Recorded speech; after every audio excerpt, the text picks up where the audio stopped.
Hello, everyone. Happy Monday.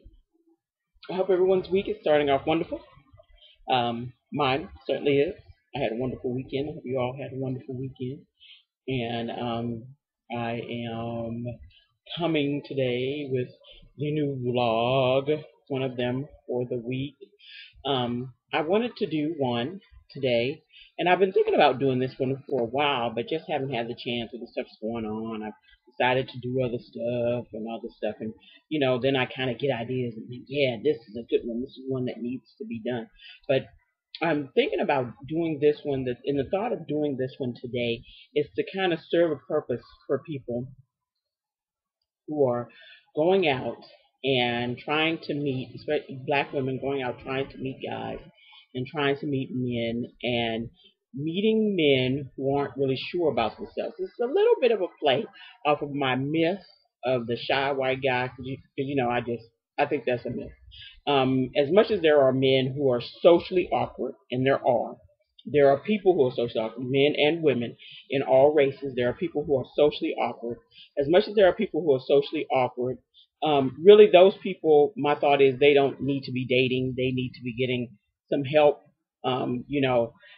for what's going on with them and stuff. As much as there are men who are socially awkward, shy men are, it's not this thing where they're so overwhelmed.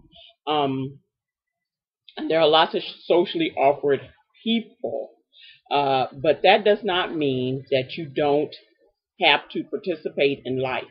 You get to sit out. It means you have to figure out how to get in there and how to do things and stuff. Shy men is a whole other subject. And I'm going with not even the shy, I'm going with the nice thing. I love the thing about people throwing around nice as if it's somehow always a good thing. Nice is not kind.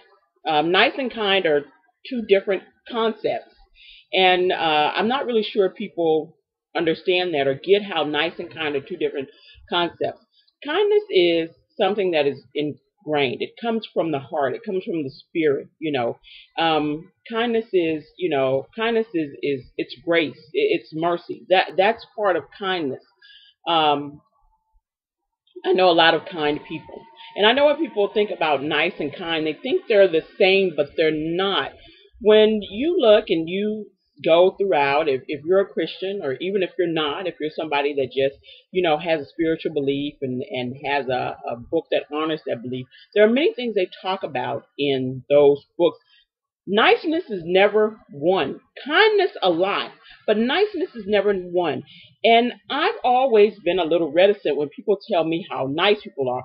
Oh, she's so nice. Oh, she's so nice. And I'm always like, huh. And I'm the reason I'm reticent about it is because niceness comes out of sometimes necessity.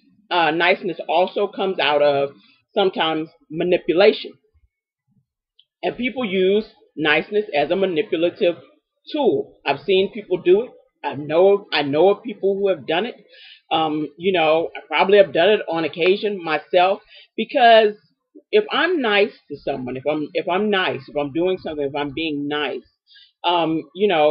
sometimes it feels because I feel compelled to be nice. It's just a necessity. It may not be something that I really feel this overwhelming need to want to do for the other person. It may be a necessity. It just may be a part of being mannerable, to the other person.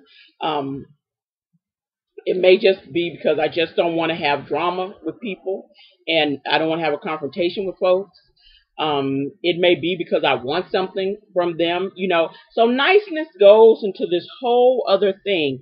And so when we hear about women, and when I hear about black women, dating white men and online, real life, whatever, and I hear about all these nice men who are just so shy and they just can't say anything and they're just too overwhelmed by whatever your looks or your blackness or whatever to talk to you and stuff. I'm never quite convinced. Oh, but he was so nice. He was just the nicest guy. He was so. And listen, what I've been hearing and what I knew was happening was that, some of these nice men, black, white, and other non-black men. All these nice men are, are becoming, or what's happening is they're a little scandalous. And not that I'm surprised that they're scandalous, but some of y'all are scandalous, and you know who I'm talking to. Uh, I'm not shocked that they're scandalous. I've been dating white men and other non-black men 20 years, and stuff. I knew a bunch of them were scandalous. A bunch of them were scandalous with me. I knew that a bunch of women were going to get their feelings hurt and, wake up to some really bad, nightmare of, now you decided to date interracially, and now you've discovered, oh my God, whatever, I can't, these dudes aren't really much better than the other dudes and stuff. And that's usually because, people don't know how to pick men and stuff. So, just changing color is not enough. You have to be picking them better, know how to have a better picker and stuff, and get some of that stuff straightened out. And really, for black women, it's either we're not doing enough on one hand, and on another, we're doing too much. At some points, we're doing way too much. We're giving people way too much leeway. We're giving men, who come with a sad story of how they've always wanted to date a black woman, but they were just so intimidated, and they were just this, and they were just that, and all this sort of passive stuff that they're doing. We're giving that way too much leeway. I'm sorry for passive men, that don't want to step up. It's not okay. I am a woman who asks all men to step up and be men. I'm not gonna let you off the hook, and stuff. You have to step up and be a man. You have to figure out even some, really sort of kind of ingenious way to talk to women that you want to talk to. And as I say, my husband is the shyest, quietest, gentlest man you'd ever want to meet. But even he knew that he would have to go forward and make a move if he wanted to date me. If he wanted to date any woman, he would have to do something. He would have to step up. And I know it's not easy for guys. Guys get rejected a lot and all that stuff, and hey guys, it's just part, we everybody has a trade off, there's lots of stuff women have to do also to try to gain someone, and stuff. So there's a trade off for everybody. It can't be fair. Sorry, that's just kind of how life is and stuff. So I'm not going to give these guys a bunch of passes and tell them, well, it's okay for you. And it's, you need to, we'll, because you're so nice and because you're so gentle and whatever, we'll step up and we'll play the role of men and we'll do all this stuff. It's not okay. Don't do it. Don't fall for the nice guy routine, because one of the things I could tell you about nice people is if they're so nice that they can't be assertive, they can't assert themselves, usually they're passive aggressive, and you don't know abuse, emotional abuse, so you've been emotionally abused by a passive aggressive person. I wouldn't know. Seeing as my ex-husband was passive aggressive and stuff, you don't know the pain of that until you've been, in an emotionally abusive relationship with someone who doesn't know how to assert themselves. They don't know how to tell you their needs. They don't know how to communicate and stuff. So if he can't do this in regular life, if he can't do this in regular life, he can't do this at a job. He can't do this with your mother and father. He can't do this when people come at you, his family, your family, the rest of the world, or whatever. He can't assert himself and stuff. So it's not cute. It's not all this, he's so shy and so nice. Oh, he's so nice and he's so sweet. Yeah, no, it's not cute, and that's not okay. I can be assertive. Now, I'm a woman. I can be assertive when I need to be assertive, because sometimes you have to be assertive. You don't have to move into aggressive, and stuff, but sometimes you have to do that too. But I know how to be assertive, so I expect for any man in my life to know how to be assertive and assert himself. My husband is really gentle and really nice, but he also knows how to assert himself. Assert himself. He also knows how to let me know what his needs are, and stuff. he knows how to do that so that I can, what needs he has, we can talk about. I can make sure that I'm not overlooking his needs just to fill my own and things like that. So those things matter. So all this niceness, this kind of cover of niceness as this wonderful thing, when really it's just sort of a manipulative tool many times to get you to do all the work in the dating world as black women. And black women, you're a woman, you don't, this stuff you just don't do and stuff. And I'm saying this because I know there are white men out here who have now discovered that many black women are thirsty, desperate, just let me say it, desperate to find someone, anybody and stuff. And so we're taking anything, we're letting folks do anything, we're letting folks say anything, we're letting folks get away with anything and stuff. And so these guys are now, who were passive aggressive all along, who were emotionally abusive, who were codependent with other people, are now deciding, oh, okay, well, there's a set of women maybe I can be codependent with. Maybe I can, maybe I'll tell her my story and she'll feel so bad for me that she'll take me in. And then you have what is essentially a parent-child relationship with a grown man, which is also not okay. I want you to understand that, like I say, I've been dating non-black men and white men for a long time. I'm not like, other people who are out here talking and maybe have never dated anybody interracially and just want to, or people who dated one person and married them. No, I've dated some folks. So I've had some experiences. And so that's why I also know that black women have to be careful about vetting and what it is that they take on. I'm not telling you to go get some, barbaric jerk, that's hyper masculine. I'm not saying that. There needs to be some kind of balance in the man. He can't be too, he can't be too passive. He can't be too aggressive, and stuff. There needs to be a balance in the man. And you certainly don't want someone who's so passive that they couldn't even speak to you, or they couldn't even flirt with you, or they're so terrified of you. What does that mean for the relationship? You think about how you started off. Remember when I said that? You think about how you're going to start this relationship off. So if he's so terrified from word say jump to even talk to you, what does this mean for the rest of your relationship when it comes to how you get things done, how you work things out, how you build a life together? If he's so terrified of you, he can't even dare be even a little bit assertive with you. So what does that mean?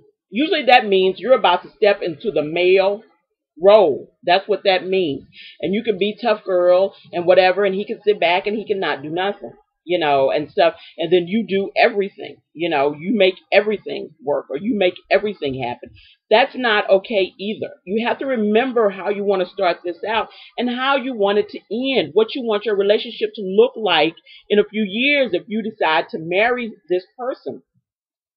There are lots of people who are going to be out there on the outside of your relationship trying to get in and tear it up, maybe destroy it. There's lots of different stuff that will happen.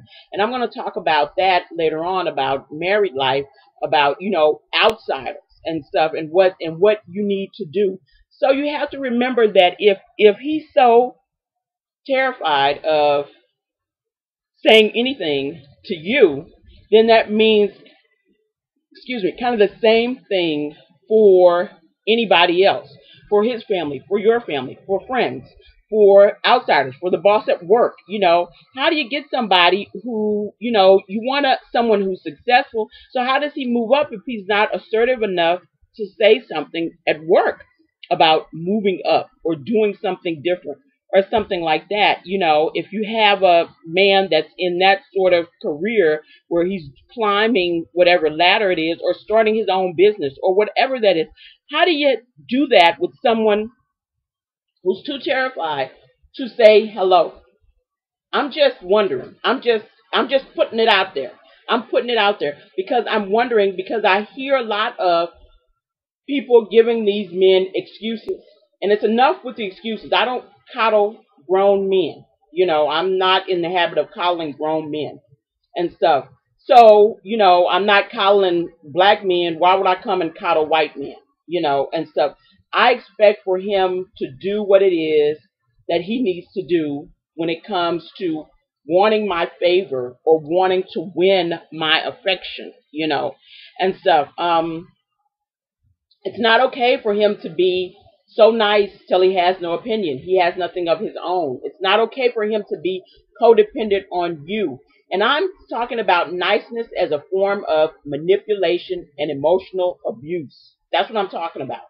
Not everybody's nice. That is being nice is doing that.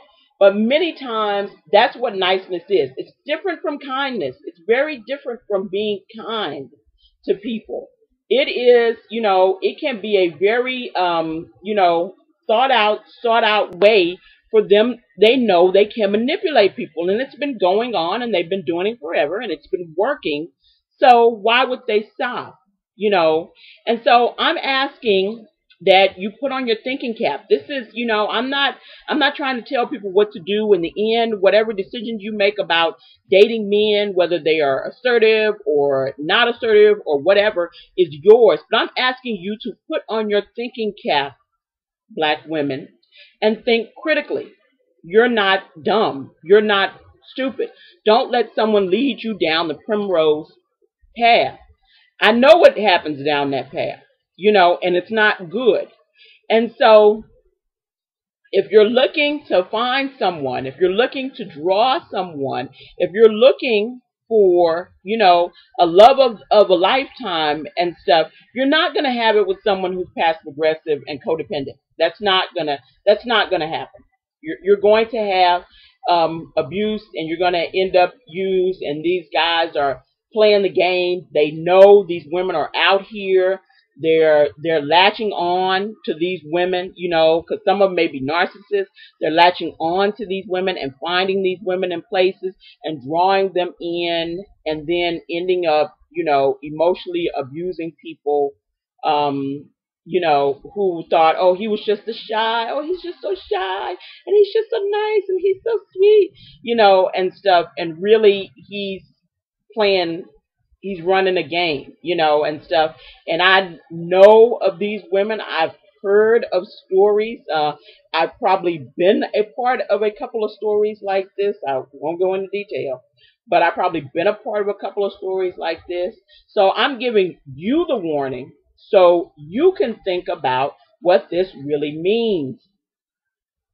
Actions speak louder than words. And when somebody tells you that a guy is really nice, he's so nice, you really need to think about it. You need to know the difference between what is him being nice and him being kind.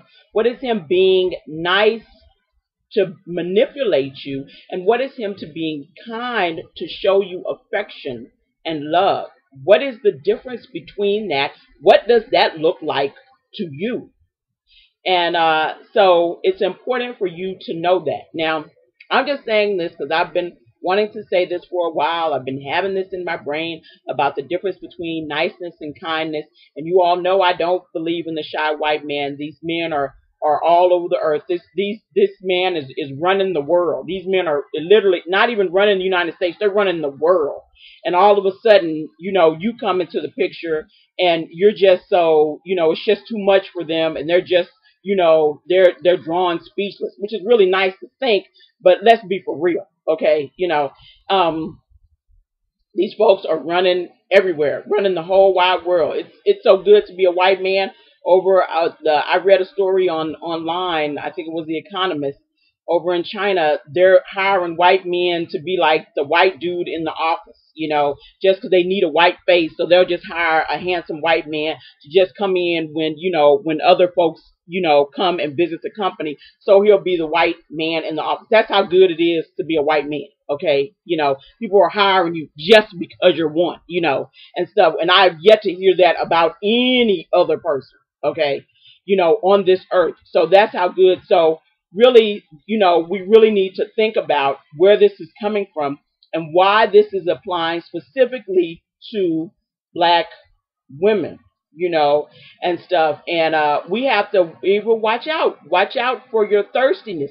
Watch out for your desperation. Watch out for expressing that desperation. Please, ladies, keep your loneliness off of the internet. Please stop doing that. Keep all that off of the internet, because men are reading, and people are saying, oh, men, yeah, they're reading. They may not be seeing it, but they're reading, and they're seeing Facebook, and they're seeing Twitter, and they're looking at blogs and reading stuff here. Men are reading, and they're catching on, and they're twisting up, and they're refining their game to gain women's, to gain women's, more women to take advantage of. I mean, and I'm not saying all non-black men and white men are doing this. I'm not saying it, but there are those out there and stuff. And I've seen it again and again and heard about it again and again from many black women that they are becoming victims of these men. I don't want it to happen to you. I want you to think about this. I want you to think about what's going on with this and why people are doing this and why they are saying this. Do not get caught up in somebody else's drama or somebody else wanting to coddle people or have people be codependent on them. Let them do that. This is about you and your life and your dating life, and the life that you want for yourself and your future, for your family and for your kids, if that's what you want, and all that stuff. This is about you picking the best mate for you and making sure that you have the best life ever, and stuff specifically for you. So how do you pick that person? Think about that. Think about what it is, and think about the difference between what's nice and what's kind for you, for yourself. And know that people can and do use niceness as a manipulative tool. It's not unheard of. And and people will do so. So don't get too caught up in some, shy, nice guy. Because the next thing you know, you've wasted time and your heart is broke, and he's, moved on to the next chick, and and stuff, and you're used, and you're back where you started, stuff. So this is all up to you. And so I'm just giving some hints here. I'm just saying what I need to say, and letting it be known. It's no use in trying to beat around the bush and try to make everything sound wonderful. It's not all wonderful. A lot of it is, but a lot of it you have to be careful and you have to be cognizant of, because you're the one that's going to have to live with the results of all of this. So anyway, I will see everybody later on this week, and I hope you all have a good rest of the day, and I'll talk to you later. Bye.